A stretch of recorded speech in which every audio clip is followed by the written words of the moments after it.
I'm in Southern California to meet Isidore Ruckel.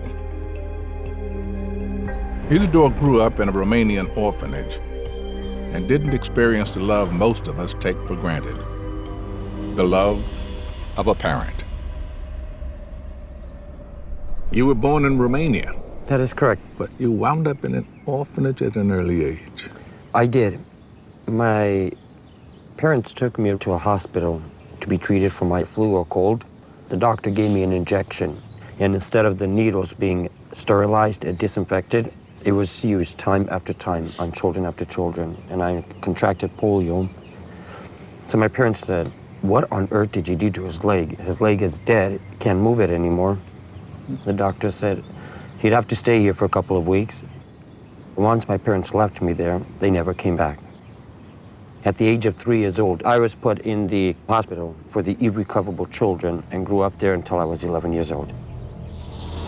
In the 24 years that Nikolai Ceausescu ruled Romania, many children shared Isidore's fate.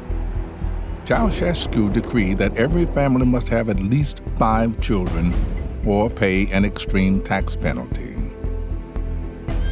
If you couldn't afford to feed 5 children, often the only option was to give some of them to one of Romania's overcrowded state orphanages. So, Izzy, you spent 8 years growing up in an orphanage. What was that like? There are moments where you wonder, am I going to survive this? None of us were taken outside. No sunlight? No sunlight. Looking around at where we are, playground, the trees, the grass. We did not have anything like Nothing this. close to it. No. I wanted to show you this video so you could actually see it for yourself, what my life in the institution was in Romania.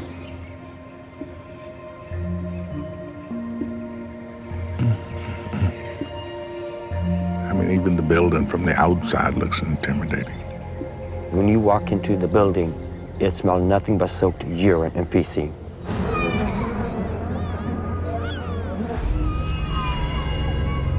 Oh, my goodness gracious. About how many kids can you think in that orphanage? It would be about 400, 500 children. 400 or 500 children, Yeah.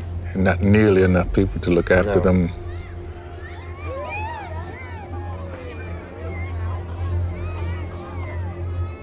Why are these children rocking back and forth?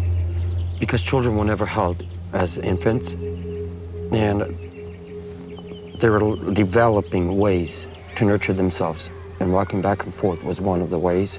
You experienced this. I used to rock back and forth for a long time, and I grew out of that eventually. To spend decades in chains and survive, to bear witness to murder and forgive, to rise from poverty and lead a nation. This is what it means to be human. This is the story of us.